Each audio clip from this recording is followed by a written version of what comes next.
Frank DeGilda, can you hear me? You're 1 foot away from me. Can you hear me? Or is your headphone net stuck in your fucking ear?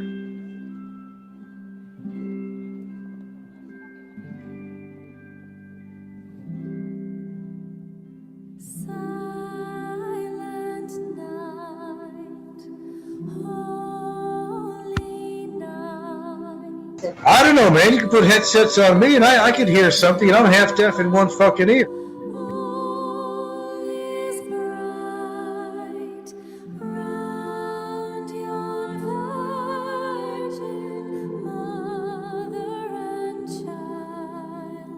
$500 to get a tape. You want to argue with me? You want to fucking argue with me on a live show?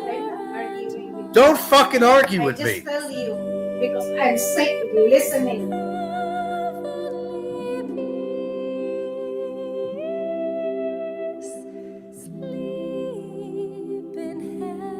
Up and I told him, dude, you ever pull a fucking gun on me, you better hope I don't take it away from you because I'm going to shove it up your ass.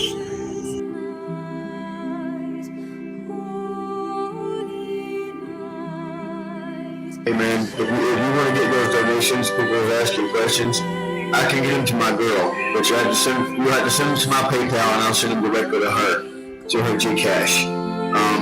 And then that'll be that. So actually I'll send them to Eric's wife. Eric's wife will send them to Shaw via Gcash, and she can verify that I sent to her.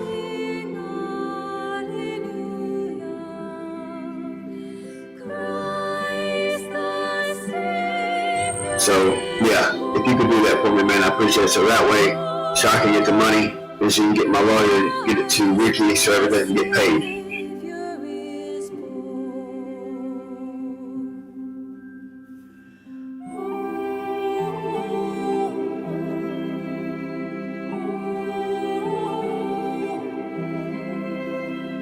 So, cause I'm tired of being here, dude. I'm really sick of fucking being in this fucking jail. You know, like I said, bro, you know, we don't always see eye to eye, but, you know, we can come to a mutual ground, you and me.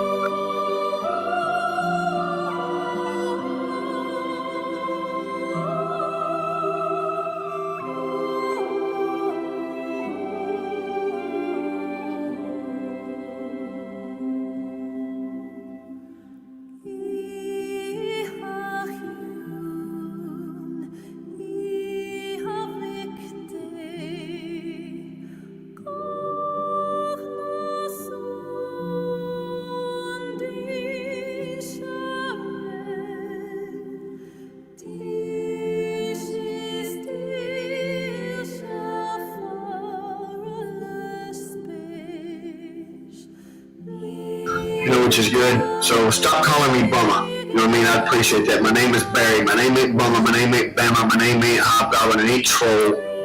My name ain't Frisbee. Those ain't none of my names, bro. You know what I'm saying? Show a little bit of respect. I call you by your name, by my name, Barry. You know what I'm saying? I don't care if you are doing a show. You know what I'm saying? I don't call you outside your name. Don't call me outside mine.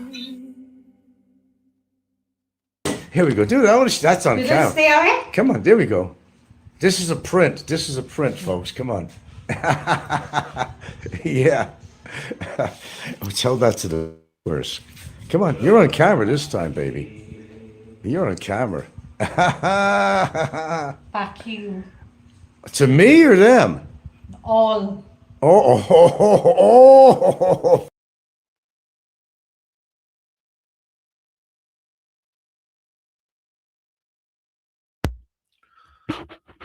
Well, Merry Christmas to one and all, and welcome. Welcome to the 3rd edition of Locked Up Abroad Christmas Special. Who we got in the house? We got Righteous Billy. We have the great original Flying Circus. We have Chubba Wubba. We have Regiment 69, Mike Luna 000. Oh my God. We have Raven Knight. Welcome, welcome, welcome.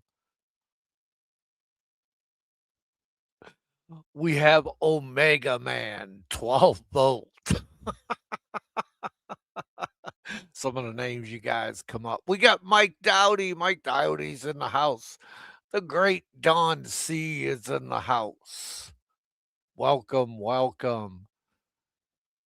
Oh my Lord, oh my Lord. We have Chasing Tail in the house. We have Alex BT9 uniform. Welcome. Everybody's showing up for this one tonight, man. I welcome you all in. We also have ET Travel Freely along with Simulacron. Man, welcome in, guys. Welcome in. We have Lemming Pool Larry in the house. Holy shit. We have Tim Dizak 6881 in the house. Welcome, welcome. Man, all you guys, welcome. It's great to see you here tonight. I know I have a great show for you tonight. You're all gonna enjoy it, man. It's us. Merry Christmas to one and all. And right now, what is it? It's Christmas Eve in Philippines. Yes, it's Christmas Eve in Philippines. And we have Mick Fisher in the house. I'm just here for the fitness tips. Oh, we have plenty of fitness tips for you tonight, Mick. I know you need them. And Don C, welcome in. I have it on good authority. Fazio is looking down and watching. You guys are killing me tonight, man. All right. Before I show you this next clip, all right, it's called The Christmas Twins. And you know, you can't talk about one without the other because Barry and Frank, they are twins, guaranteed. They don't look alike, but they're twins. They act alike, okay? Here's the deal with Barry. Barry was thrown out of Mandawi 6. And why was he thrown out? Because he couldn't keep his mouth shut. He kept going live and Frank, what did Frank do? Frank complained. He whined and cried like a little pussy. Right? And the reveal on Barry, he's been in jail for 3 years. 3 years. Okay? He's not getting out of there. Why? Because he has saved no money. He is broke as a joke. This guy spends all his money on Burger King, Grubhub, paying the Chinese so he doesn't get his ass handed to him. This is what this guy does. Guaranteed. Right? He ain't got a pot to piss in and a window to throw it out.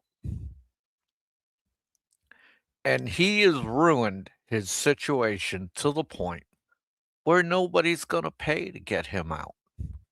Nobody's going to pay. He owes 10 grand. This guy gets 600 a month from us, the taxpayers.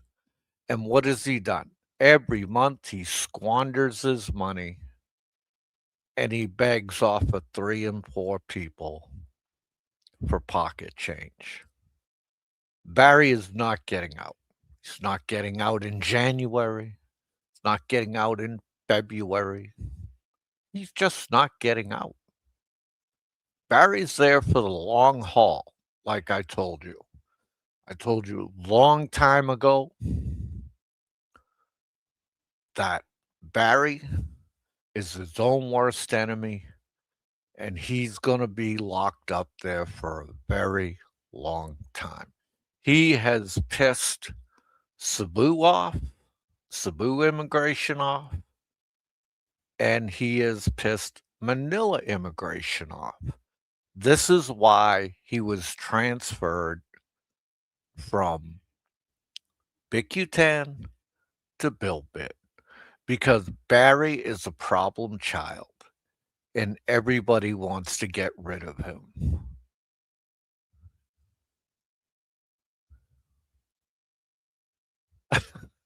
Okay, Chubbawamba. Now, I think this little skit, as Frank would call it, really puts everything in perspective on how it all came to fruition and how it ended. And I hope you enjoy it as much as I enjoyed making it for you. Here we go. Let's say you'd like to find out at a 7. Well, we'll find 7 here on the y-axis on your find out line. Then what we'll do is we'll walk horizontally over to our gradient line, and where that intersects, we'll bring it down to your fuck around axis. What this tells us is precisely how much we need to fuck around in order to find out what we need to find out. Furthermore, we can mathematically explain that the more we fuck around, the more we're going to find out. Inversely to this, if you go where the y-axis ultimately intersects with the x-axis, we can deduce that if you don't fuck around, you're probably not going to find out. Calling the Morgan County Sheriff's Office. If this is an emergency, please hang up and dial 911. Listen closely, as options have changed. For the Morgan County Jail, press 1. For the clerk's office, concealed carry permits and reports, press 2. Wait while I transfer your call.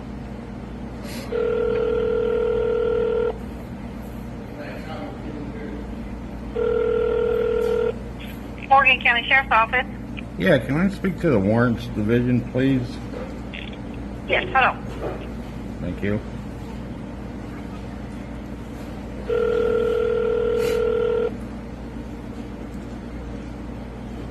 Morgan County Electric, can I help you? Yeah, I want to give you a name and date of birth. I believe there's a warrant for this guy's arrest. Well, what's the date of birth? June 12th of 1974. Last name? Jordan, Jordan, Jordan. Yeah, Barry Lee Jordan? Yes. Is there an active warrant for his arrest? It is. It's for a failure to appear.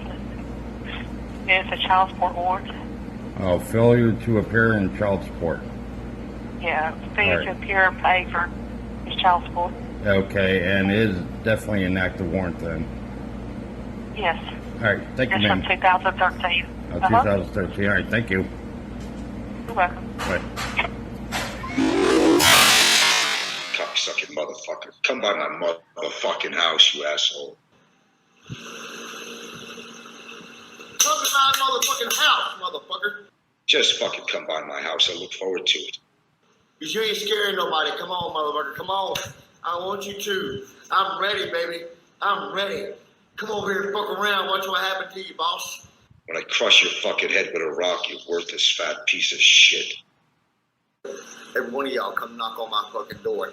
I'm not scared. I welcome your motherfucking bitch asses. Come on, look, boys. Come on. We can get this bowdy right motherfucking now. Come on. Both guns loaded. I shoot from the hips, my friend. I shoot from the hips. Hold on a minute.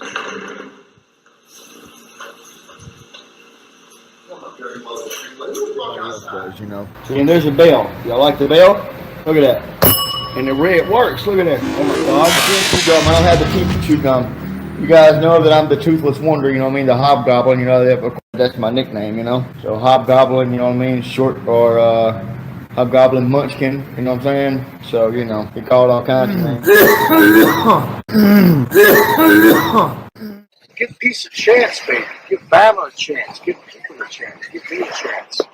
Personally, I don't care either way what you think about me, but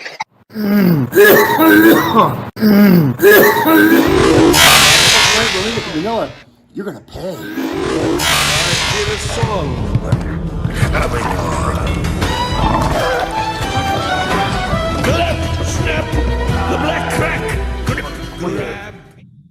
And the rest of them, John Doe, Popeye, Mexican Jew, I know what you look like, you fugly motherfucker. And what's your name, Roberto Dunn, you fat son of a bitch. Come see me, please. By all means, come visit me because I got something right over the door, I promise I'll. Just come see me. That's all I want. I want. Not I need, I want you to. I dare you. All you motherfucking bitches, I dare you. Come see me, please. Dave? Barry. Wait, hold on a minute. Dave, stop hiding behind Alo. Stop hiding behind Popeye. Stop hiding behind Roberto. Stop hiding behind John Doe. Stop hiding behind Mexican Jew. Stop hiding behind Twitchy. Dave, bring your ass here. If you're a man, if you're a real military man like you say you are, motherfucker, my address, I'll give it to you. Come on over here. Come on. Alo's got it. Alo's got it. Oh, my. Come on. Close your eyes. Capital U's together. All you motherfucking bitches are doing is gossiping, ring your motherfucking mouth. Come face a man. Come face a man, motherfucker. I ain't scared of you, big boy. See this? Don't let the motherfucking smallest motherfucking fool you, big boy. But I got something for you. I promise. I will put you on your knees and make you suck my motherfucking dick and name shit. And you bite it, I'll beat your ass. I'll make you suck my motherfucking dick while I'm filming it and put it on motherfucking live stream right here on right now on the game. And I'll fuck you in the ass. I will treat you like my stepfather did that boy, Donnie. Back in the day, I will chase you the fuck around until I fuck you in the ass and show you a real man is. You understand? But I will film it. Don't think I won't. Don't think I can't get my sister over and film it. We want to see the wizard. We want to see the wizard right away. They get him hard.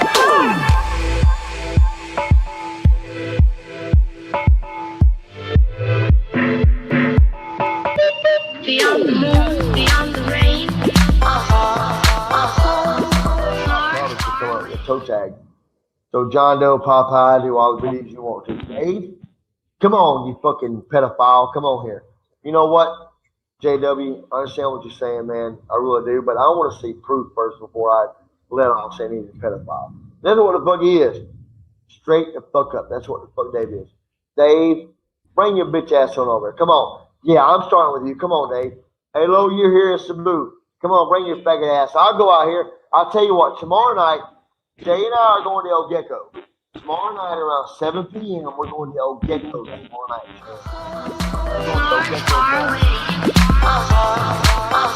Hey! Did you hear that? Hear that?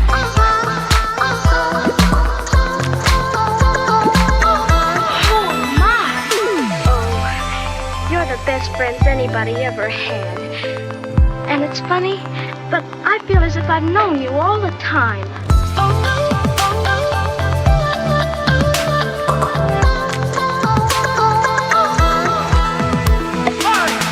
How sweet, how sweet, how sweet, sweet.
never leaving.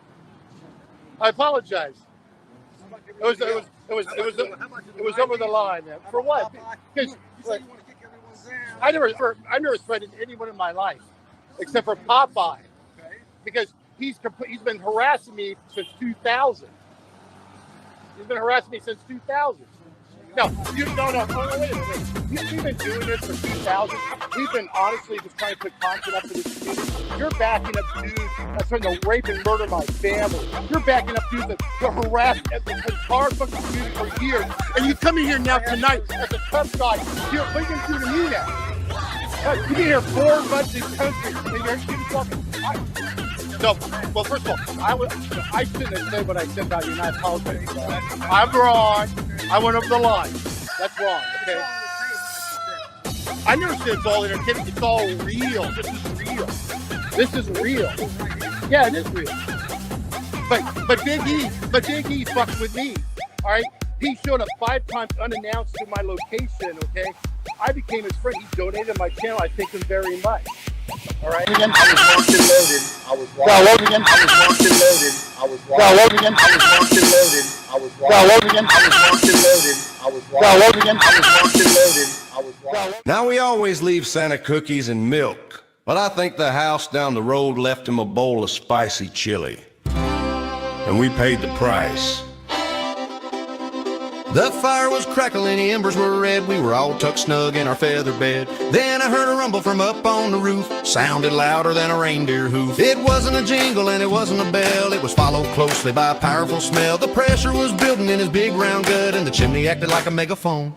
Santa farted down the chimney.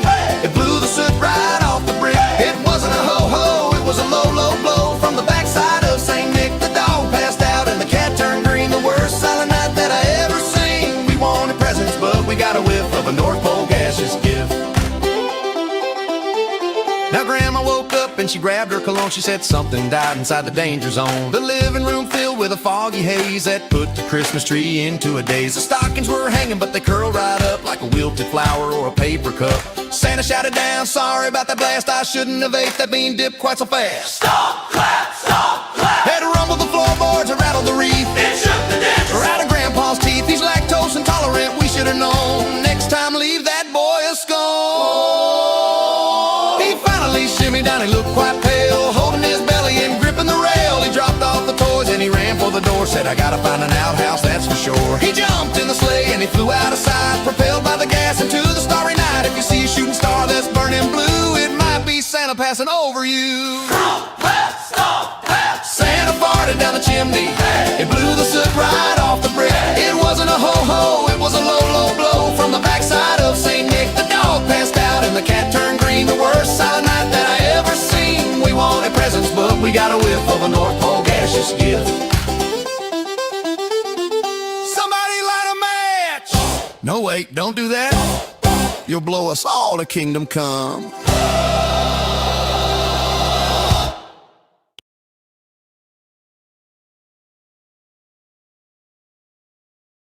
No, I'm just getting warmed up. That's all, folks.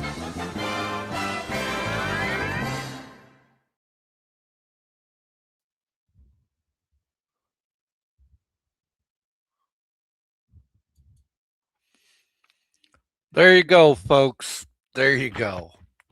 It's how it all started, how it all ended.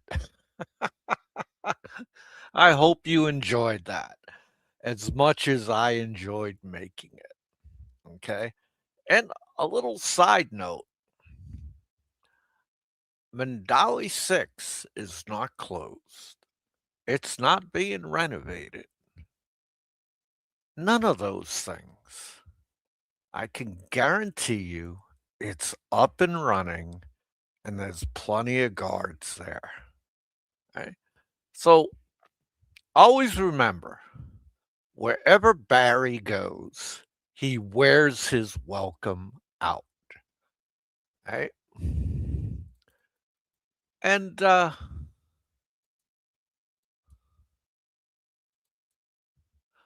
what I'm going to do now is I'm going to throw out a link.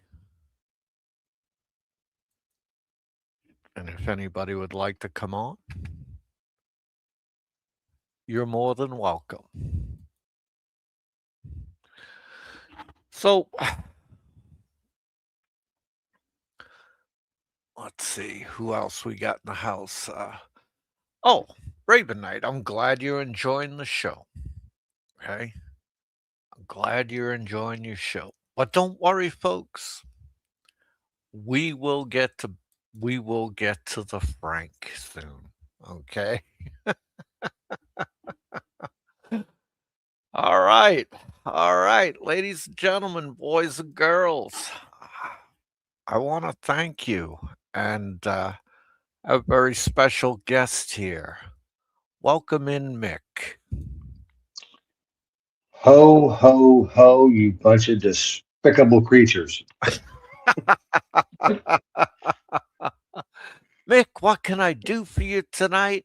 Well, holiest of nights. I thought I would come on and share a little gift from Christmas, the ghost of Christmas past, and regale you with my trip to the island of misfit toys. Oh, please do tell us about your trip to the island of misfit toys, because I firmly believe that somebody has been misinforming everybody else. Oh, indeed. And so it's a funny thing, The moral of the story is, before I get started, is whether it's Barry, Frank, or any of these people, don't try to help them. If you find them in the ditch, leave them where they lay. Just move on. You're asking for nothing but trouble. I've never shared this story because it's kind of embarrassing. And it's embarrassing because people like Popeye and other people, I told them what my plan was.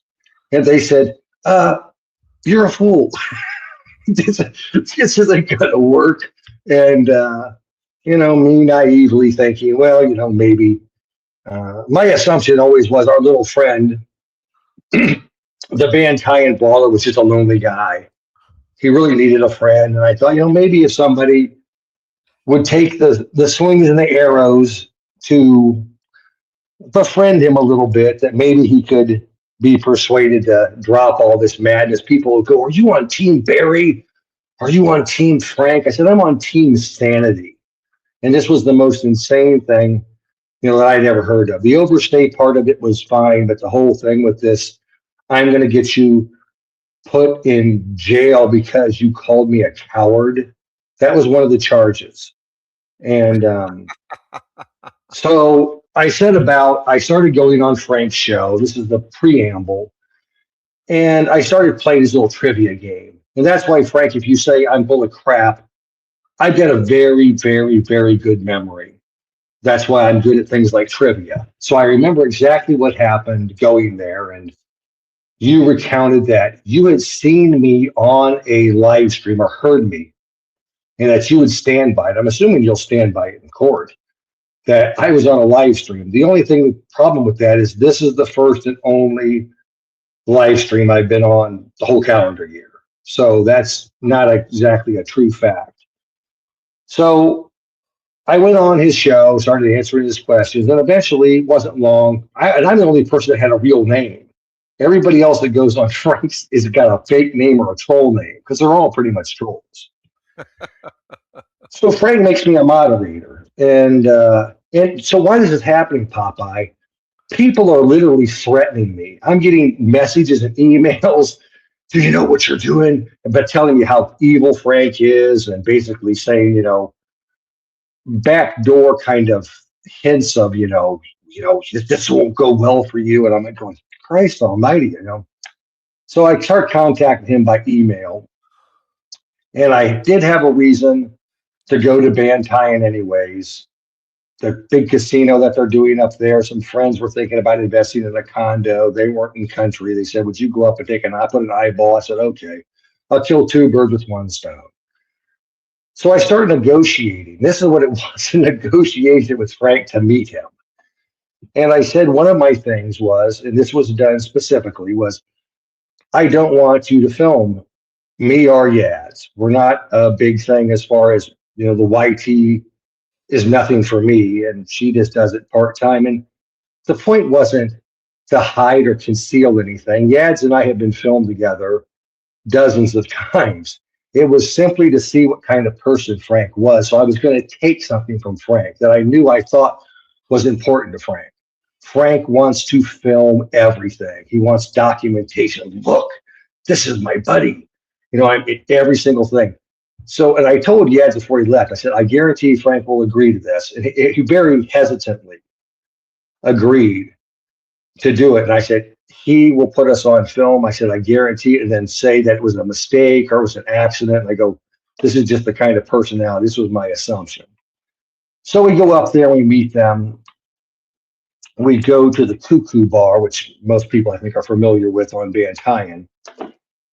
And I've never met this man in my life. Frank walks up to me, shoves his phone in my hand so I can film him, and then stands back and goes, what do you think? Wanted, I guess, for me to give him a compliment. I said, this is the man who claims to not have a narcissistic bone in his body. No, hello, how you doing? It's here. I want to take the phone. If we had been closer to the shore, that had actually been on the beach, I probably would have taken it and flung it into the ocean. So Frank, so I tell him, I said, well, you don't look bad for your age. I'm sitting there going, what should I? And I looked over at Yads, and she looked at me with kind of rolled her eyes like, oh boy, we're in it now. So that was our very, first encounter. And Frank puts on this bravado of this Van Tyen lion character. When you meet Frank in person, and Frank will admit this, Frank is very meek, very soft-spoken. At one point I asked him, I said, Frank, you don't make a lot of eye contact. I go, are you nervous? He goes, well, I'm a little shy, in real life and stuff like that. Well, okay. But, this whole, Frank would just love to catch everybody in a dark alley routine. It's not what you get in real life.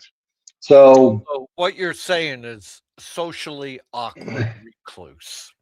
Well, yeah, I hate you don't want to characterize anybody negatively upon first meeting, but yeah, he's not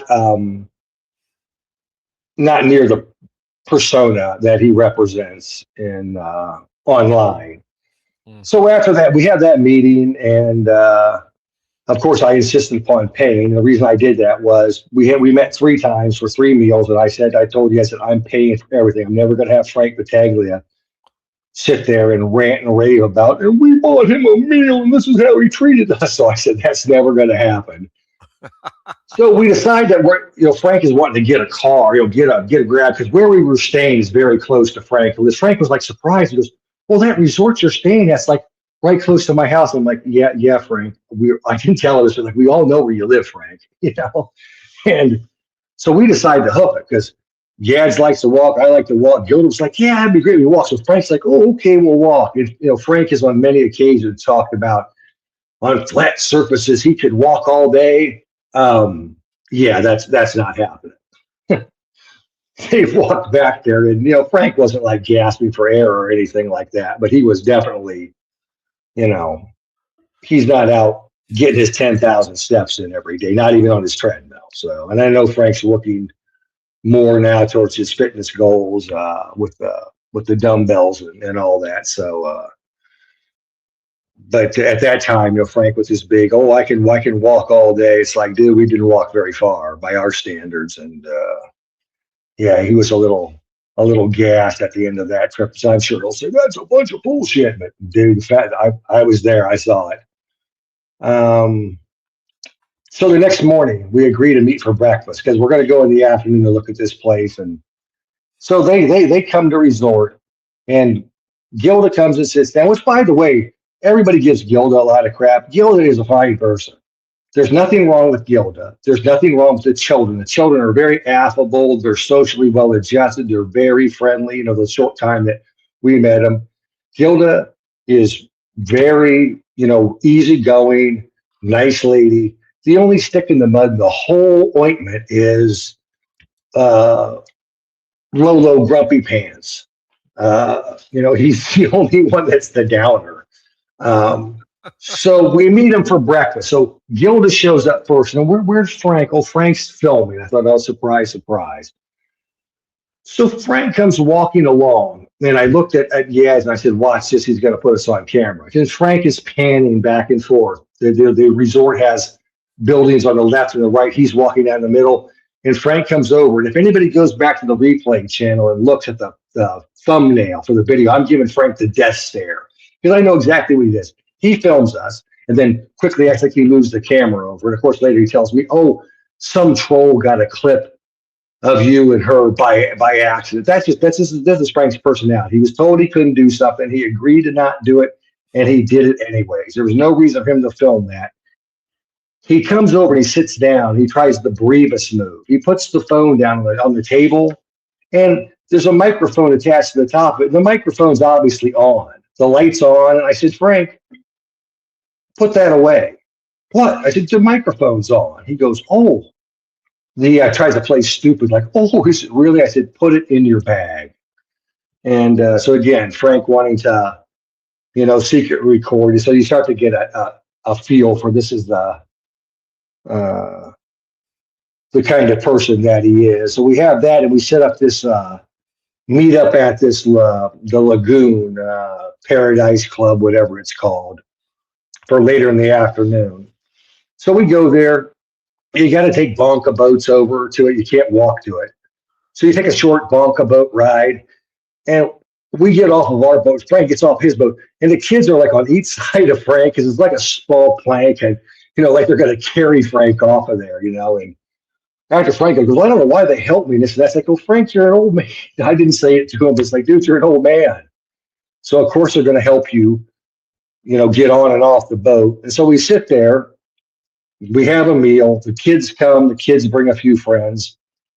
And Frank, of course, is interested in running around and filming because, really the interactions were pretty much the thing that I saw was Frank wanted a video opportunity. And then after that, he was kind of like the rest of it was like, no, whatever, but really interested in getting that video so we could show everybody I'm here with my buddy. We're here on Van Tyen, and everybody loves it, and I've got friends, and so we move on from that to we have our lunch, and then Gilda or Yads notices that they have boats for rental. They get kayak, canoe, whatever. I said, well, go down there and whatever. So Gilda and her do it, and they come back, and then Yads tells me, and again, if Frank wants to call Yads a liar and a piece of shit, I go right ahead, see how that works out for you, because this was told me secondhand. That she told the kids, says, kids, you wanna go? And they're like, oh, how much does it cost? They were all worried about it. She says, no, don't worry about it. So the kids go out and have some fun on the raft. I go down there, I get in the water for a little bit myself. Everyone's having a good time. And they come back, and the kids are literally like almost euphoric. Ate, they're telling Yads, oh, thank you so much. This was so wonderful. And I looked at it and I said, well, those kids seem kind of jazzed up. But she says the kids told her that they never get to do stuff like this. Oh. Yeah. So I'm assuming like this was Frank, because okay, dude, hold on. Yeah, go ahead. How much did it cost you to send the kids out on the boats and stuff? I don't remember. I think maybe I shouldn't quote a price. Less than $20. That's for like yeah. And which I agree. If you every time you went, would you have to do that? Yeah, I just got a message actually. Yeah, she says not much. It was probably $10. It wasn't, but the kid said that, implied that Frank, it's a ripoff. All that stuff's a ripoff, blah, blah, blah. So because they said they used the term they never get to do this kind of stuff. And that's when they were so excited. So everyone's having a good time. It's getting late. Yads and I are probably going to start heading back. And we walk up to the cabana where the restaurant is. This is a separate area. And Frank's sitting there on the stoop like shaking his head back and forth. And he looked at me, he goes, I'm ready to go. And I'm like, everyone's having a good time. I'm like, and I was just kind of like, well, okay. So Frank just suddenly became the turd in the punch bowl, is what you're and saying. it was odd. I couldn't figure it out till later, and I have to make a guess as of why. But so I sent Yads. I gave her out of my bag a billfold, and I said, "Please go pay the check." And so she goes over, and then Frank sees this and goes scuttling over with Gilda. And now again, this is secondhand information. I wasn't physically. I was there, saw it, but didn't hear it. And Frank says, "Oh no, we're going to pay the bill." And Yad says, "No, Mick won't hear of it. He's paying. No negotiation." And so then Frank tries to give her like 1,000 pesos for her feeding the charity thing. And I didn't even know about this till later. But Yad said, "No, that's okay. Don't worry about it." And Frank opens up his billfold and says, "It's no problem. I've got lots," and shows her his open billfold, the money in it. Which I thought to myself, man, you got to be kidding me. That couldn't have really happened. But Yads just isn't a storyteller. She doesn't make stuff up. And to which she said she felt like she was going to open, because I bought 2 big oversized billfolds with me, and there was a substantial amount of money in there. And she was going to go. I was going to show him that, but she said he thought he might pass out. So we pay it, and then I'm thinking afterwards going, I think Frank was sitting there turning his head back and forth thinking, I'm going to have to pay for lunch. Now Gilda's out spending my money on these effing boats. And I think he was just pissed because his attitude seemed to change dramatically once the bill was set up. I'm sure he'll tell me I'm a liar and I'm a piece of shit and all that, but I don't really care. I said I was willing to go, Frank, and have people ridicule me, which what's happened, because they thought I was your buddy. So they ripped me to shreds. And I said, I don't care if it would help resolve the situation and get this insane situation to come to a conclusion. It was worth it. I mean, was Barry a screw up? Yes. Is Frank done a bunch of horrible things? Yes. But was the whole situation beyond the pale crazy? Yes. So we all get together and we're going to leave. Now, there's not enough trikes for everybody to get a separate trike. So we're going to have to share a trike going back. Gilda and Yads in the back, Frank and I, which are the biggest trikes probably in the Philippines, are the ones on Bantayan, but I'm still a rather large person. So I've been there with Frank, and I got Frank shoved up against the driver. And we sit down, and the first thing Frank tells me, I got to ask you a tough question. And I'm thinking, what the hell? He says, are you a bona fide millionaire? To which I almost fell out. I said, as a matter of fact, Frank, I'm carrying my official millionaire bona fide certificate in my bag. Yes, can I have my wallet, please? But I couldn't believe he asked for that. And this leads to the whole thing about the money. And I made some comment about, well, Frank, I'm okay. Plenty of people have got lots more money than me, but I've got enough to get by.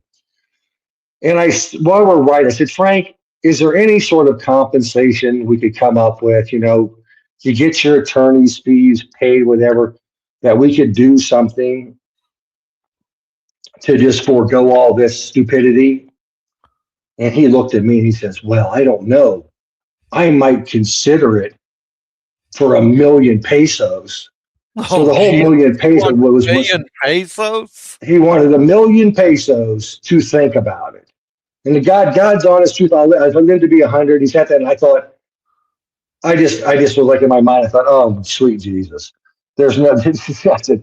So that's why it was dropped, Frank. That's why when I said there was paperwork, I said there was paperwork in the comments. I never said you saw any of it, because at that point I was like, there's no point in going any further with any of this nonsense, because Frank is going to start at, I need $20,000 US to consider dropping the case, because he thinks he's sitting next to somebody who's got substantial resources. I thought, I couldn't help Barry. When we went and met Barry in Mandawi, Eric and I begged him to apologize, to try to get bail, try to get out of that situation before Frank laid the charges and get out of the self-deport and get out of the country. Barry wanted to go his way. I told him, I said, Barry, if Frank told me to put on a tutu like a ballerina and sing I'm a Little Teapot, my ass would be looking for a tutu to fit me the next day. I said, you've got to physically get out of here. And Barry told us, man, I'm a man. I got to do my own things. I've got right, So, okay, man, whatever. And the same thing with Frank. And actually it worked out the best because I didn't realize till later. I saw the complaint that Shaw filed against Frank. She filed that about 3 or 4 days before we went to Van Tine. So if Frank had agreed to all this, actually too late to strike. Yeah. Well, we could have possibly. I bet you this is what could have happened. I bet you if I had an agreement for Frank to drop the charges against Barry, that Shaw possibly would have dropped. I mean, I didn't know her. I never met her. Frank, Eric and I had nothing to do with it. Actually, until recently, we found out who is doing this to you. Somebody you don't even know. None of us actually know. Frank and I was shocked. I was like, who? What? And so I had no clue of any of that was even happening. So yeah, exactly. It probably could have worked out with both those people. They were both offered a chance, and look where they both sit today. Frank possibly facing deportation. Barry is going to be in there for God knows how long. People say, well, you got me this and that. But I said, you know what? When we offered to somebody, I said, Barry asked to be in this. He wanted to do this his way. And I said, if he comes out and survives this, I said, he ends up coming out like Nelson Mandela, coming out of South Africa. The big winner will be Barry, because he'll have suffered the slings and arrows. He'll have been put in a third world prison, and he'll have survived. And Frank will be sitting there with his dick in his hand, wondering what happens. I said, and I will go on record to the end that I believe the whole situation started because Frank got embarrassed at TGI Fridays. I think that was a humiliation that he could suffer. And again, the person that did that to him was Ricky. I mean, Barry was there tangentially, but the person that set that up was Ricky. And, he won't go fight. He is right in front of Ricky. He knows where Ricky lives, for Christ's sakes. Well, Frank, you want to go beat somebody up? You want to see red? You want to go over the line, Mr. Unstoppable, when you turn on the switch? You know where the guy, he's the one that did all this to you. And I'm not saying anything against Ricky. I think Ricky tried to help Barry. And then Barry got sided with Ricky and told Ricky to go pound sand. So neither one of these people, that's the Christmas moral the story is, you can't help these people. If you try to help them, you're just going to get kicked in the teeth. And so you're better off when Eric said, you got to go see Barry. I said, no, I don't. And he said, you got to see these conditions. And as soon as I walked into Mindally, I thought, yeah, this is crappy. But I said, I think Barry's lived in worse. So, I got a very important question for you. Okay. Okay. I got to give me a minute so I can think of a good lie. Go ahead. All right. When you said that you rode in the trike with him, okay? So you two were right next to each other, correct? No, absolutely. Okay. Yeah, stuffed in. I mean, I literally thought I was going to knock the driver off because I was pushing Frank so hard into the driver. So I want to know, okay, does Frank have smell like an old man? Smell. Well, I didn't notice anything, but probably he is an old man. That's the whole thing about Frank. Frank wants to say this and that. So, well, Frank, you're a 70-year-old guy. No, you're not morbidly obese, but we all are what we are. And to run around and to act like you're going to be out here doing you're going to be pulling a Bruce Lee routine. Is that a yes or a no on the old man smell? Undetermined, because the trike driver was rather old himself, so it could have been one or the other. All right, fair enough. I mean, you were sandwiched between two old guys, so you really don't know where the odoriferous odor yeah, is coming from. the way the wind was, the trade winds were blowing, it was difficult to tell. Fair enough. But yeah. So that's, like I said, Frank running around and wants to. Like I said, that's just. I mean, at the end of the day, Frank always wants to hide behind Gilda, and I was thinking to myself, the only person that's talked smack about Gilda recently is Frank himself. Frank with the big reveal of, which this begs the question, that Gilda did not tell them that she had children or was married for well over a year. Quote from Frank himself. Mm-hmm. My question is, all this time, Popeye, all the time Frank's been on YouTube and he's been in a relationship with Gilda, is it 10 years total? It's been a decade. Yeah. Okay, so into it, we're at least like, let's say 8.5 years. Let's say it was a year and a half. She didn't tell him. Why does he reveal that now? Because that's the big secret. At her. He's pissed at her. Are you trying to say that there may be trouble? There's trouble in paradise. Yes, and I'll tell you what the problem is. She pissed away 2 million pesos of his goddamn money on a 5-6 scam. And he wants his friggin' money back. And what he doesn't realize, once you give money to a Filipina, you're not getting your friggin' money back. That is one of the laughing things I will say, as far as with Frank said, we got the money back. We're not going to get the prison. Anybody, you've been in the Philippines, I've been in the Philippines. That is when the loans go sideways, whether it's a Filipino, Filipina, whatever, there ain't no, well, we'll set up a payment plan. They will tell you at the end of time, I'm going to send you a check next week. I know a person that's been waiting, heard that line for 1 calendar year. Next month. Next month. And this is for a small loan. Never seen a dime of it. And so like I said, once the money's gone, it's gone. And saying you're going to sue them and how are you going to get blood from a stone? That all goes. And let's say you go to court. You know what the court will do? The court will say, sir, you gave an unsecured loan to a woman that you don't even really know, because it's basically a personal loan, because she's not doesn't have a lending business, a licensed lending business. So the court's going to say, you gave an unsecured loan to somebody you sort of know as a friend. They're going to look at you as a friend and go, why would you do that, sir? What's wrong with you? Have you never been to the Philippines before? Here is the other side of that coin. He can't go into court, because if he tells the court he gave the money, they're going to say, you're on a tourist visa. You're not supposed to be engaging in business in the Philippines. How dare you make such an accusation? I'm gonna pretend I didn't hear that. And that's fact, Jack. This guy has done everything in the Philippines that a person who was on a SRB visa can do.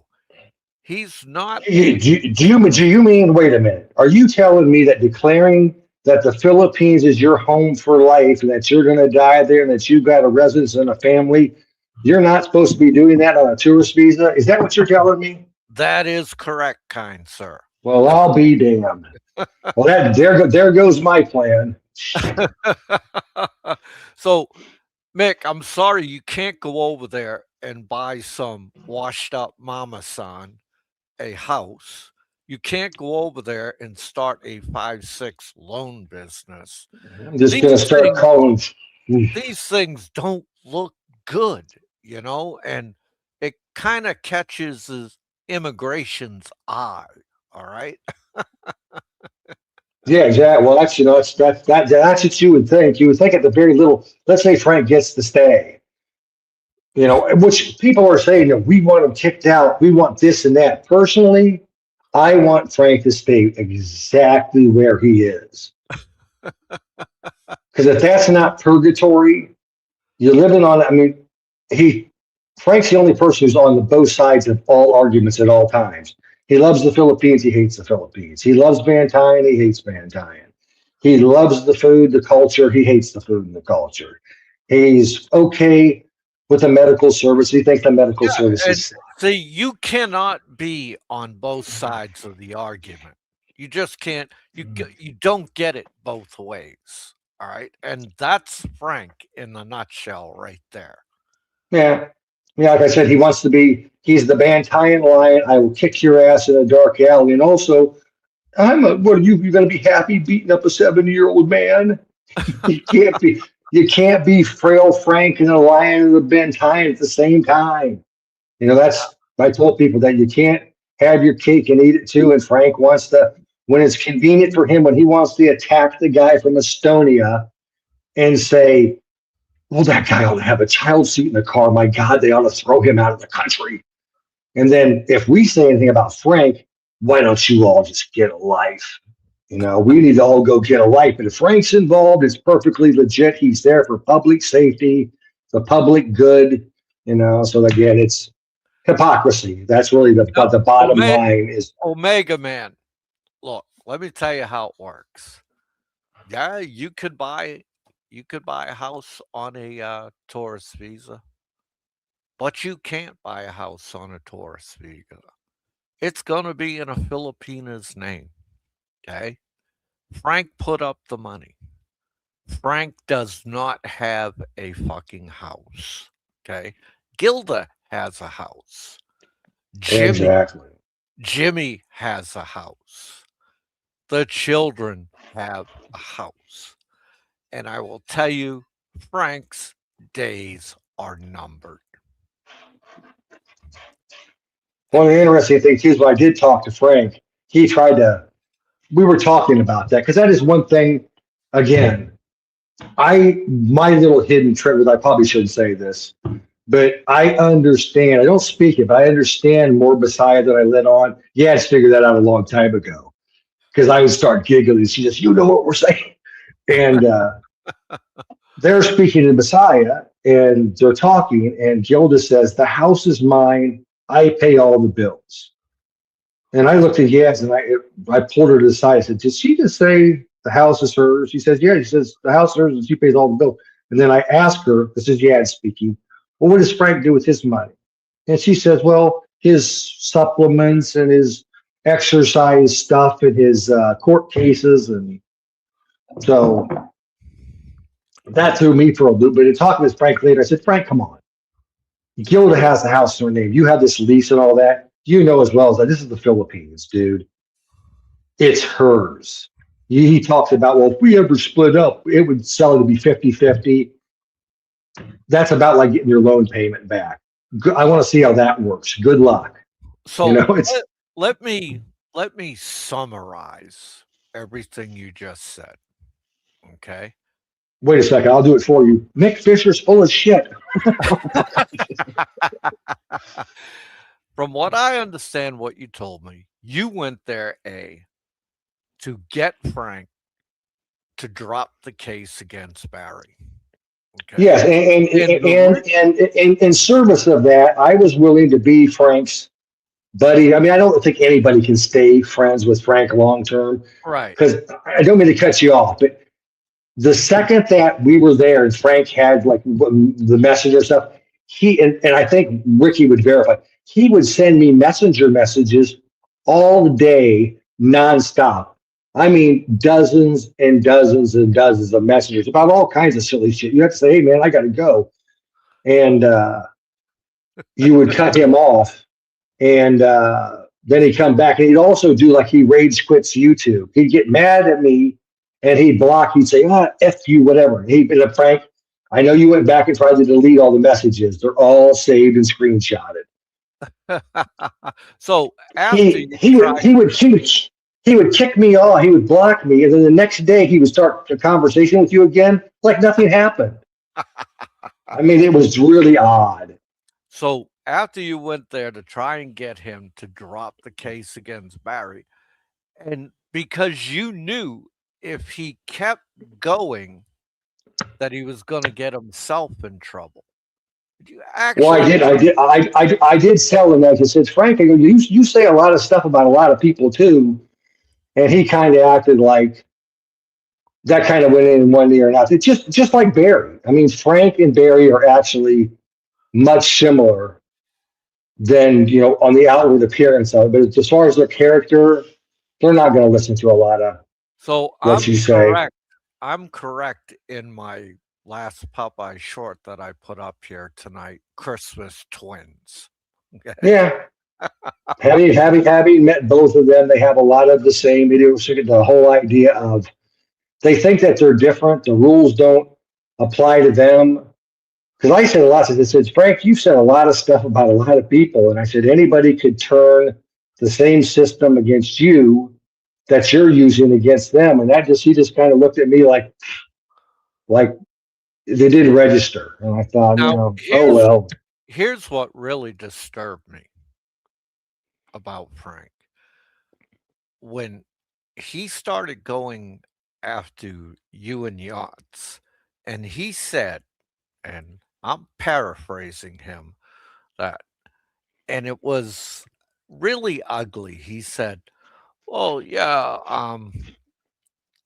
they're staying at the hotel and they're probably staying in the same room," and like he's trying to infer something.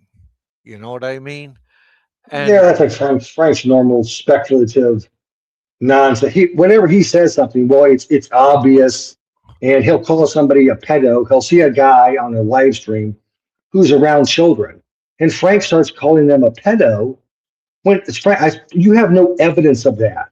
You can't make a statement, a conclusive statement like that when you have no evidence. And Frank's like, well, it's obvious, isn't it? And then if it doesn't work out in his favor, Frank will back up and start spinning the narrative. Well, I wasn't trying to do this and trying to do that. Again, Frank wants it both ways.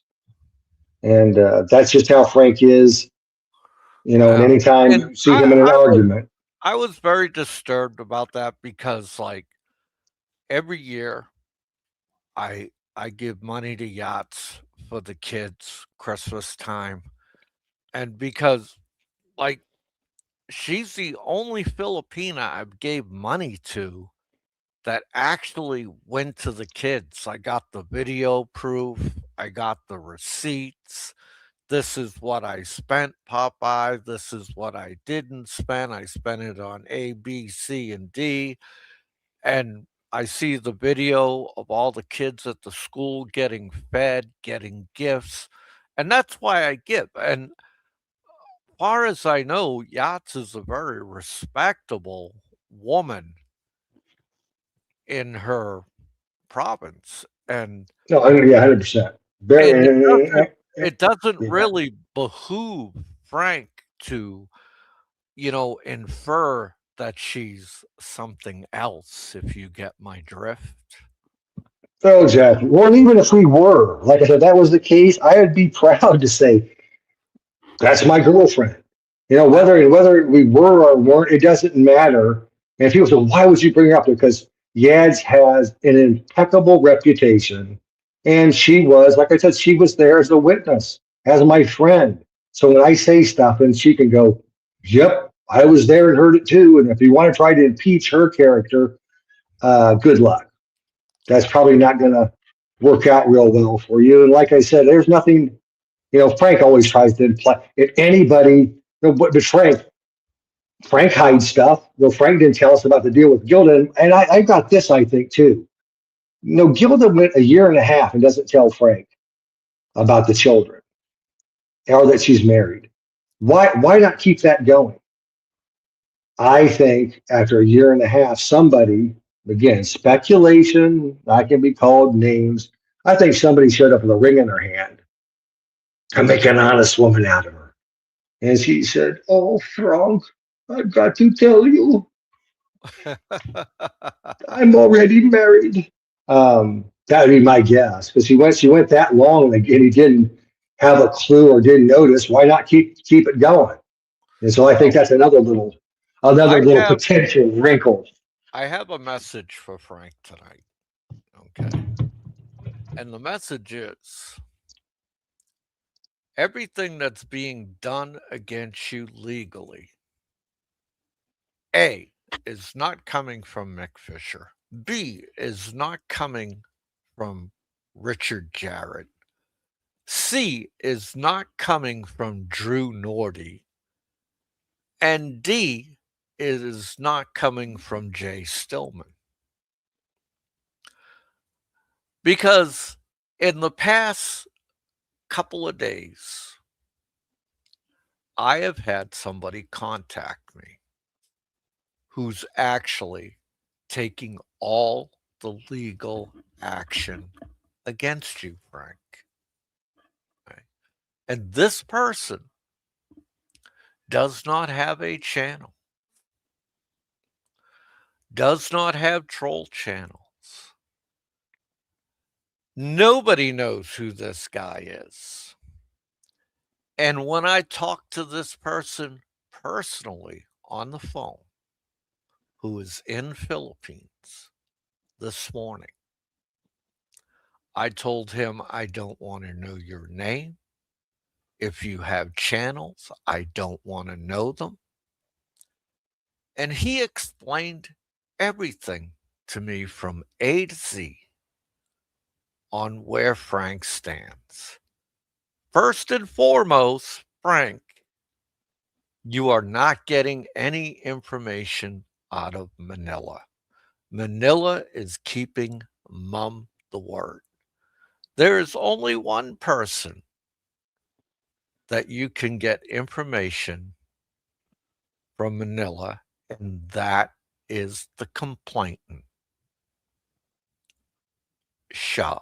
You know, the one you cyberbullied, the one you called a bitch. Remember you calling her a bitch? Okay. And Frank, oh, Frank, dude, what are you doing going once a month to Cebu Immigration and handing over a white envelope that possibly has pesos in it? Why are you doing that, Frank? Okay. So, Frank, we're going to have somebody there at the beginning of every month just waiting for you. Okay. Because this is what Cebu Immigration has conveyed to my very good friend, my new friend, Frank. Oh, Frank, and the envelopes you give to Henry, what about those envelopes? Why are you giving envelopes to Henry? Are you keeping Henry on the payroll? You know, the guy you gave over 50K in pesos to arrest Barry? Yeah, Frank. We got you on video saying you did that, showing Henry's face. Okay? And he works for cybercrimes. Frank, you have no more money left because you're giving out 2 envelopes a month. Oh, Frank, 2 envelopes a month. Frank, I don't see any more SNR runs with 3,000, 4,000 peso receipts. I don't see. I see you walking down the street trying to get free limes off of somebody's tree. And the receipts too, Popeye. And dude, Frank, I got another reveal for you. I have all the documentation, which I will not show, that Shaw has you over a fucking barrel. And Shaw actually saw a real doctor, and everything is certified, Frank. Frank, your ass is grass, and the lawnmower is not far behind you, Frank. And with all that being said, I would like your thoughts on what I just conveyed, Mr. Fisher. Well, I totally disagree. I think if anyone is going to Cebu and dropping off envelopes, I think it's rather obvious the people at immigration have seen Frank, seen he's bulking up, seen the conditioning, and have asked him for training and fitness advice. So he's probably once a month laying down workout program, meal programs. I think it's ludicrous to assume or assert anything else. See, and I didn't kick him off, Frank, and he disagreed with me. Well, that's a good one too. Now, I didn't give you a thumbs up yet, so maybe you'll kick me off the way Frank threatens. He kicked somebody off of his show today, I think, because they didn't give him a thumbs up, so he kicked them off. He said, "Give me a thumbs up, or I'm booting you." I thought, so that's when you're desperate for a smile. And Frank, I think, is finally realizing that if he has 13 people in the chat, 2 people are just in outer space, and the other ones are all trolls. You know, and I didn't realize either until I decided to be cordial to Frank. The amount of hate that I got, I can't imagine the amount of people that are actually against Frank. Before you went to Bentayan, did I or did I not tell you the hate that was going to be cast upon you? Yeah, you were. Like I said, it's one of the reasons I haven't shared the stories. It's kind of embarrassing because it was a total shit show. You told me it was going to be a shit show. That again, you did say I applaud your attempt. You did give me that, but no, it was naive for me to even think that something like that would have a possibility of working. And I'm sure I see somebody that said that Frank's live right now. I'm sure Frank has got all different ways that I'm going to be. If he ever sees me, baseball bat, chainsaw. Run me over with a large vehicle. Hey, Frank, if you do get deported, if you want to, I will pay your tickets. You can come right here to Danang, and we'll go to a local gym, and you can let those fists of fury go. Take out my knee. I don't care how big he is. When I see red, whatever. Okay, so we have 52 people in the chat. Okay. I just 52 miscreants. And I just completed a poll, and it hasn't come up yet. I don't know why. But is Frank a POS? It's 80% yes, 20% no. There you go. There it is. And I did not vote, Frank, so don't go file a case against me. And that is out of 50 votes, okay? So, Frank, it is conclusive that you are a piece of shit. Oh, man. Now, I have a little ditty here in my repertoire that I think everybody's going to enjoy. And it's called A Very Frank Christmas. Okay. And are you signing off with this Popeye? No, I'm not. I'm going to play. Okay. Then I'll stay on. Stay on, leave your mic open, because I think everybody would love to hear you laugh. Okay. All right. And here we go, folks. I got 2 hands. I got my mouth. I know how to earn money. You're a nasty, wasty skunk. Your heart is full of unwashed socks and your soul is full of gunk, Mr. Grinch. The 3 best words I would use to describe you are as follows, and I quote: Stag! Stag! Stag!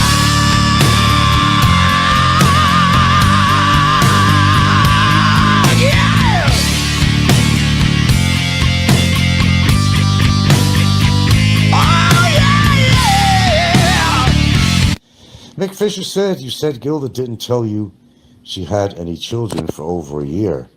Your words, you're correct. And I told you why. If a woman is interested, a Filipino is interested in a foreigner, they're afraid of losing the guy. They're not going to say shit.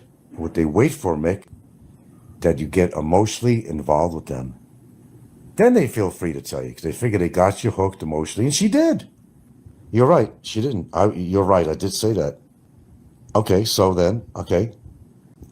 Mick says I got played. Hey, you know what? It wouldn't be the first time. If I was single, it wouldn't be the last time, Mick. I got played many times in my life.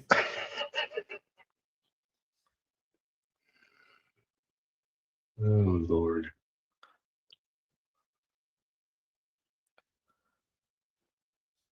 Did you know? Just like facial treatments can refresh and tighten your skin, your intimate area can get a gentle, effective boost too, without surgery or any downtime at all. This is where Forma V in Mode comes in, a soft and safe radio frequency therapy. Here's how it works. A smooth, warm device is placed gently on the outer area, slightly inside, sending safe radio waves. The heat wakes up the skin and deeper tissues, stimulating collagen production, like giving your tissues a bounce boost, making them firmer, more elastic, and fully rejuvenated for long-lasting noticeable effects. This treatment is perfect for anyone feeling dryness, looseness, or even slight leaks when laughing, jumping, or exercising. Each session takes about 30 minutes, and most people just feel a cozy warmth, no pain at all. You can totally relax during the procedure, and once it's done, you can get back to your day like normal. After a few sessions, the area feels smoother, tighter, and refreshed. So, yeah, Merry Christmas, Stank. I hope you're having a good time with that Octomom. Frank's alright. I like Frank. Frank, unblock me, Frank. How many people are watching? Zero. Zero. Oh, shit. There'll be a few people, Frank. Give me a few minutes.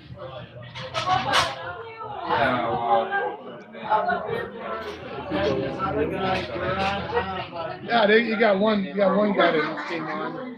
Oh, Barry. What's up, Barry? Barry. Is that Barry? Barry, you want to come on? White boy. Come on, white boy.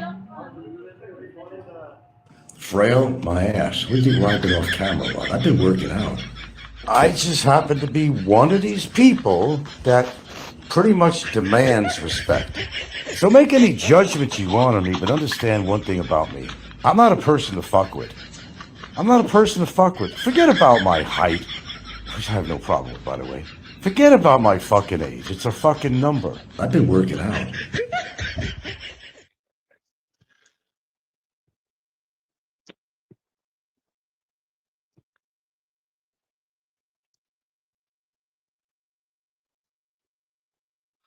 Stank! The family is rising against you!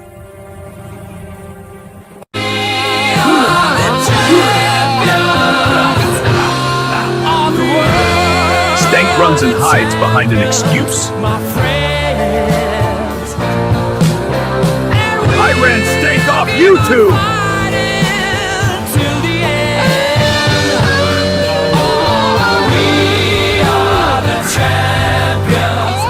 I'm Stank, and I stink like pee. Stank are more a fool than my character, Curly. And now my group, Stanky and the Creeps.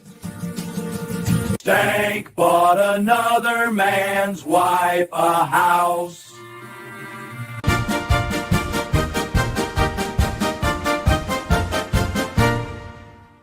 Stank has a tattoo of Nico on his arm.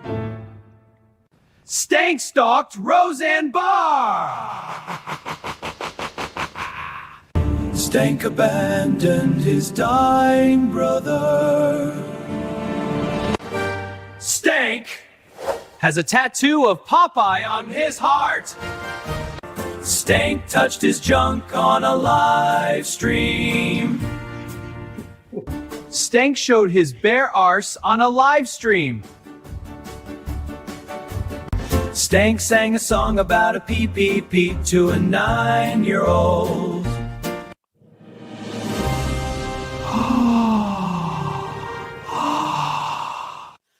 Maybe I can live with Popeye 1. Stank has erectile dysfunction. Stank has erectile dysfunction. Stank wishes he is the famous original flying circus. Stank owes kids in America $60,000. Stank lied about Grey Gardens, oh what a smelly tale. Fabrications in the air, a stinky, stinky gale. Stank peeks in windows. Stank is broke. He really needs money.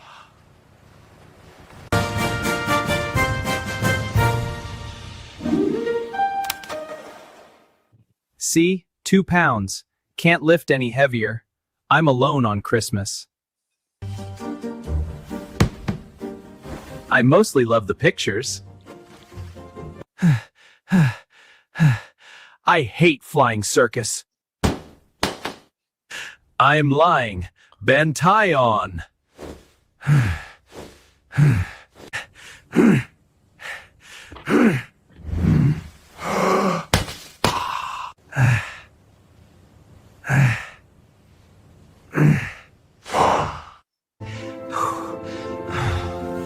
Flying circus, Nico, I hate you.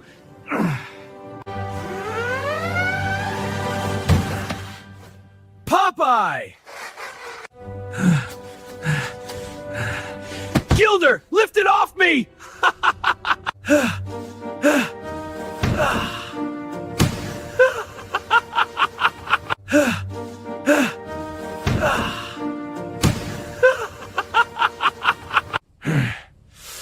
Oh.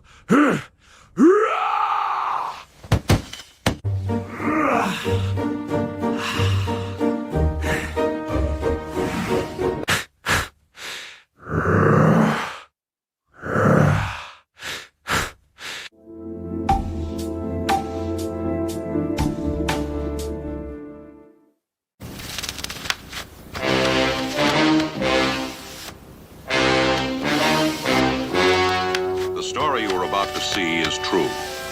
The names have been changed to protect the innocent.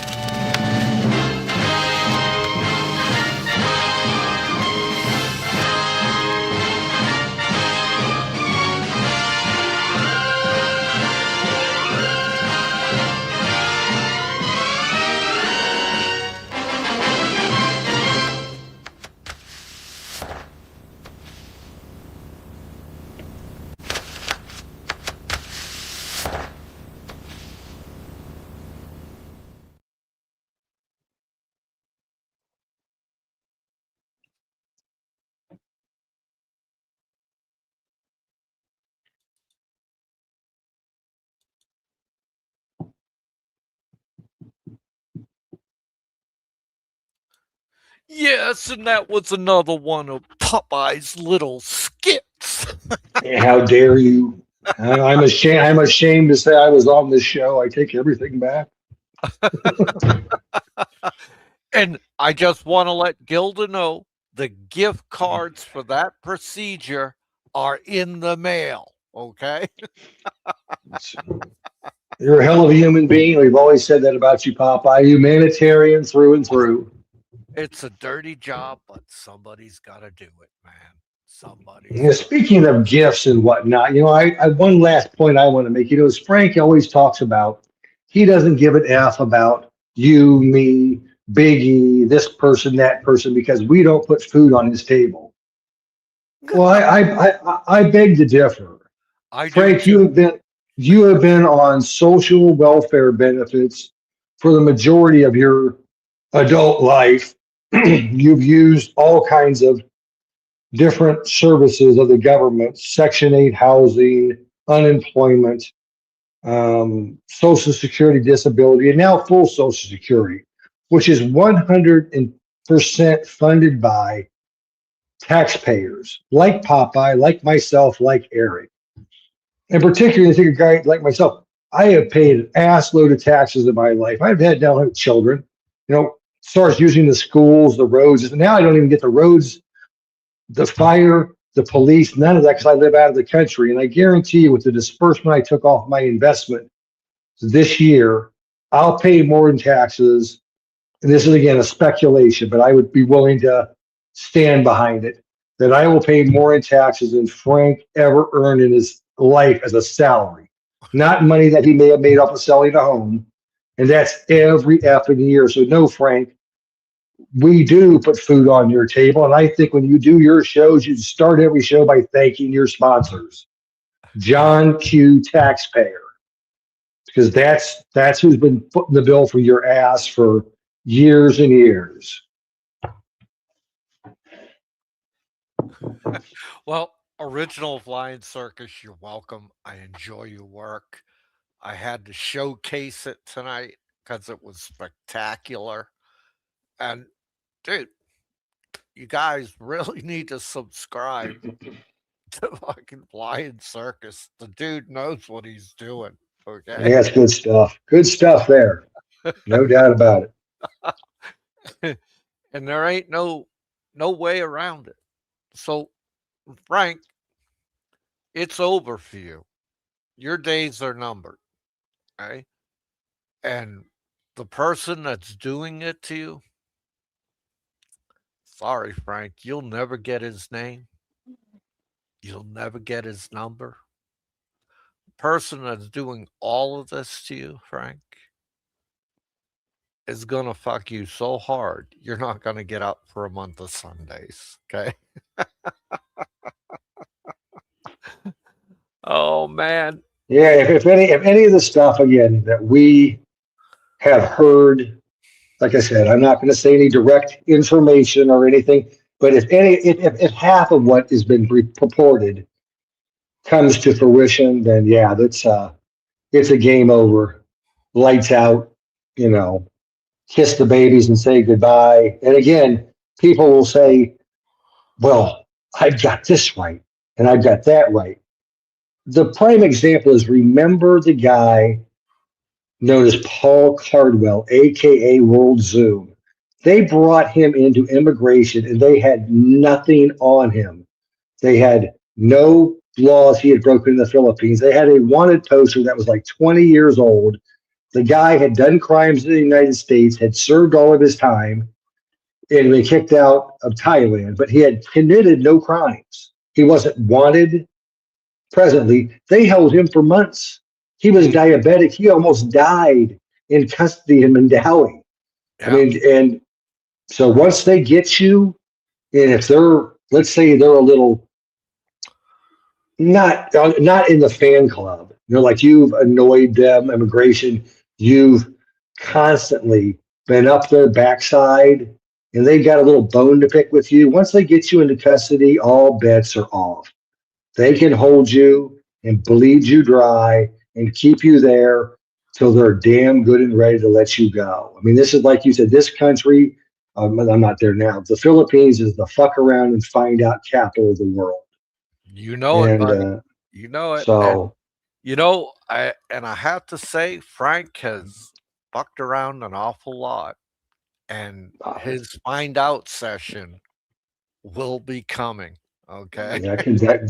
I said, I don't know anything, but man, that could be a rough one. Okay. And it's not going to be pretty. I'll tell you, it's not. It's not going to be pretty because this guy has aggravated a whole bunch of people. And the people he has aggravated were the wrong people to aggravate. And if you watch him day by day, he finds new people to aggravate and start trouble with. Right? He just doesn't stop. He's like his brother. We've got all the old targets. The old targets are gone, and so now Frank picks up new. He's talking about that Estonia guy. I have no idea who that person is. I've never seen that person. I don't either. I've never seen the Jim in Asia guy. Yeah. It's just like Frank just goes on and says, Frank acts like we're all the problem. It's only because these people did this to me. Those people don't even know until recently. They have no idea who he is. And he still goes on the attack because that's his personality. That's him. He talks about how bitter you are, how hateful you are. There's nobody. I've been around a little while, and I've never seen you wish death upon anybody in particular. Frank does it on a weekly basis. hopes this person dies. They've got cancer victims like Warren. Die, die, you mother effer. I mean, who does that? And Frank will go, I just can't believe how bitter and evil these people are. It's like, Frank, pot to kettle, get a mirror. You know, go back. I don't think I know if Frank ever goes back and listens to your own shows, Frank. It's ridiculous. Again, the hypocrisy. Dude, everything Frank is, everything I've showed everybody tonight is Barry and Frank spewing all the hate. Yes, it's spewing, Frank, not spooing. It's spewing all the fucking hate out there. Okay? Did I make a little fun of Gilda tonight? Yeah, I did. Because I know that's called pulling your short hairs, Frank. Okay? and note, Frank, I didn't, and you said before that he always runs behind and hides behind Gilda, and he'll assume everybody who has said anything about him is also disparaging Gilda or has said bad things about Gilda.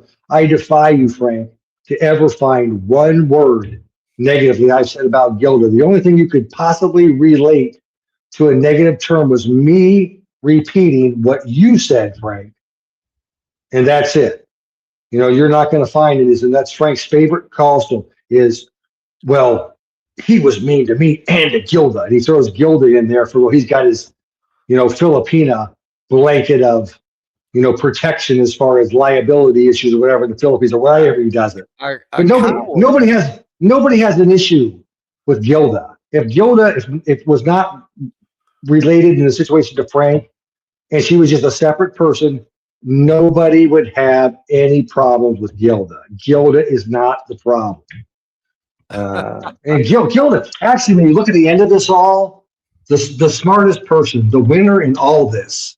Oh, is Gilda, without a doubt. She walks away with the belt. And you just got to sit there and say, win, lose, or draw. And people say, well, she's this, that, whatever. Hey, man, she walks away with the prize. And then Frank even admit, I bought her out. I wanted her to have this next. Well, okay. She's if Frank will even say, Filipinas will put up with a lot. They'll put up with a drinker, a smoker, an evil person, a nasty person to sacrifice for their family. You know it, buddy. You know it. It seems to me like it describes her pretty well. And I got to tell you right now, Frank, you have it coming twofold. First, your deportation is coming down the line. Your incarceration is coming down the line. Then after that, I guarantee you, Barry will probably get out before you do. And when Barry gets out and gets back to the United States, he's going to open up a channel. He's going to call you every name in the book. You're going to urinate on yourself. Okay? He's going to claim victory. Okay? Now, can he claim victory? I don't see why not. If he gets back to the United States, I don't see why not. He survived Mandawi 6. He survived Bikutan. And if he survives Bilbid and gets back to the United States, you're going to look like a chump. You're going to look like a dick because you did this to Barry. And I can guarantee you right now, if you never, ever went after Barry, number one, you would not be in the position you are today. Number two, Barry would still be making videos from the El Gecko bar because nobody gave a shit about Barry except for you, Frank. You did all this. You can't deny it. And here's your third strike, Frank. 3 strikes, you're out. If something in there, in that prison, happens to Barry and he dies, dude, everybody's gonna be pointing a finger at you, Frank. They're gonna be pointing a finger at you. They're gonna say, Frank did this. Frank paid all that money to get him picked up. I warned Frank of that. I said, if something were to happen and Barry were to slip on a banana peel and hit his head and die, I go, Frank, that will haunt you. You can say whatever you want to, but something like that will haunt you to the day you go to your grave.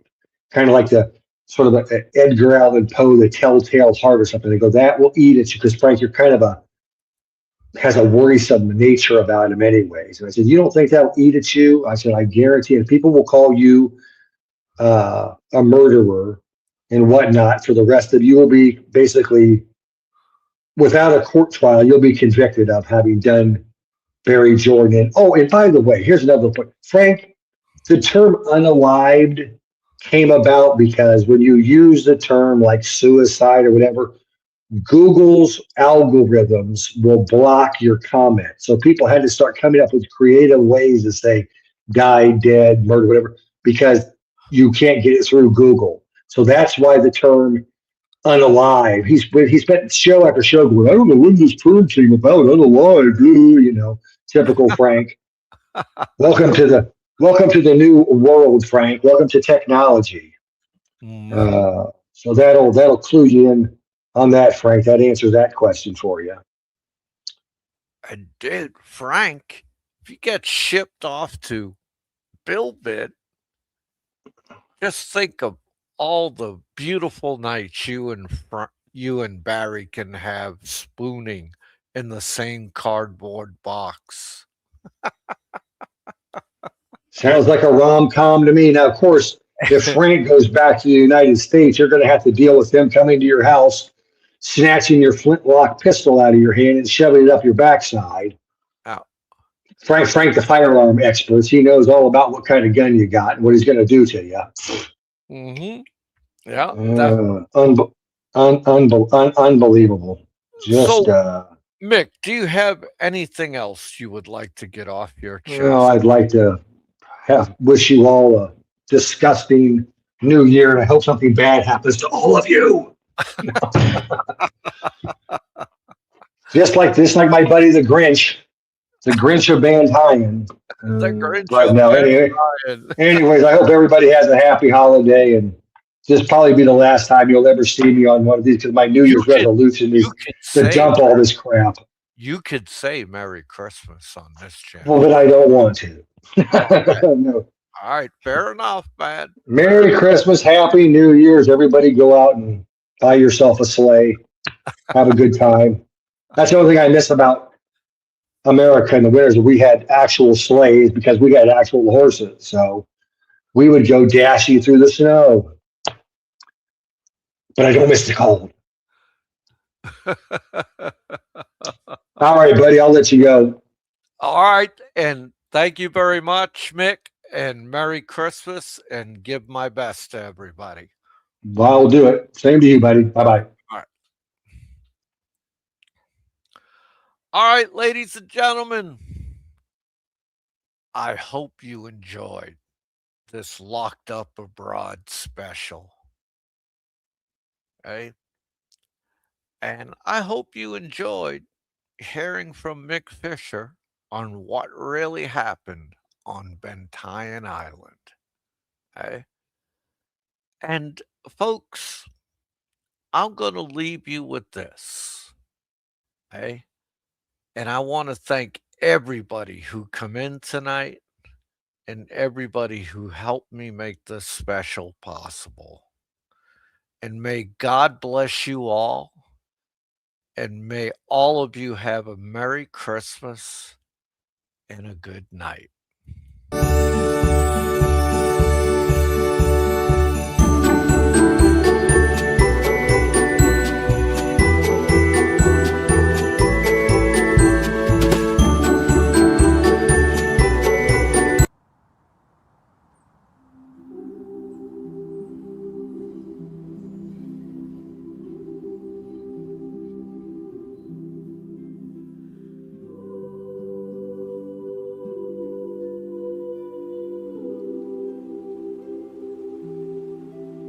Frank to Gilda, Frank DeGilda, can you hear me?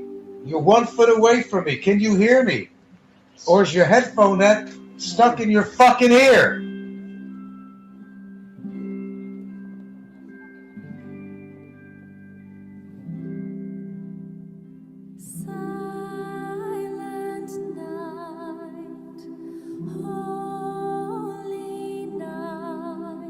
I don't know, man. You can put headsets on me, and I can hear something, and I'm half deaf in one fucking ear.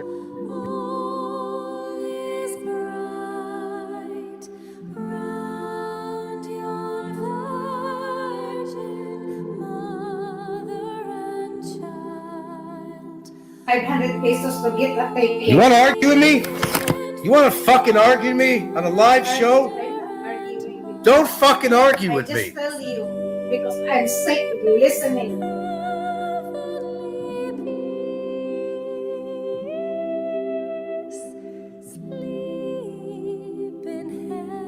Up and I told him, dude, you ever pull a fucking gun on me, you better hope I don't take it away from you, because I'm going to shove it up your ass.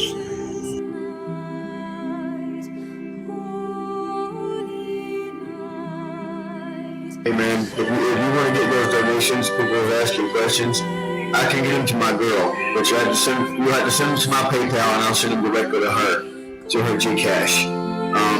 And then that'll be that. So actually I'll send them to Eric's wife. Eric's wife will send them to Shaw via Gcash, and she can verify that I sent to her.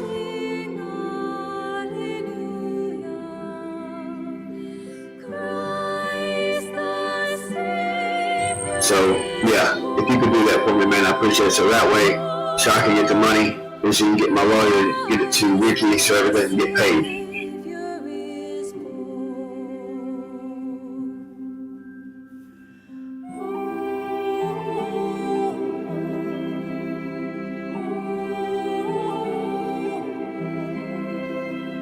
So, cause I'm tired of being here, dude. I'm really sick of fucking being in this fucking jail. You know, like I said, bro, you know, we don't always see eye to eye, but you know, we can come to a mutual ground, you and me.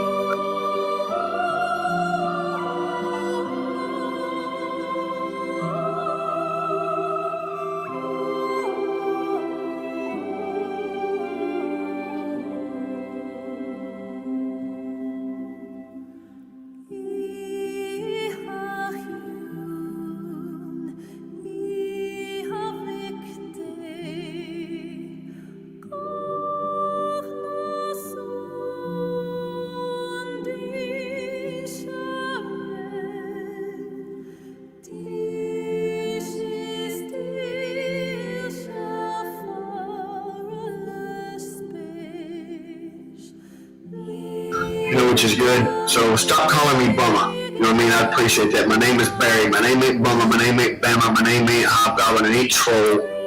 My name ain't Frisbee. Those ain't none of my names, bro. You know what I'm saying? Show a little bit of respect. I call you by your name, by my name, Barry. You know what I'm saying? I don't care if you are doing a show. You know what I'm saying? I don't call you outside your name. Don't call me outside mine. Here we go, dude. That's on camera. Stay away? Come on, there we go. This is a print. This is a print, folks. Come on. Yeah. Oh, tell that to the viewers. Come on. You're on camera this time, baby. You're on camera. Fuck you. To me or them? All. Oh.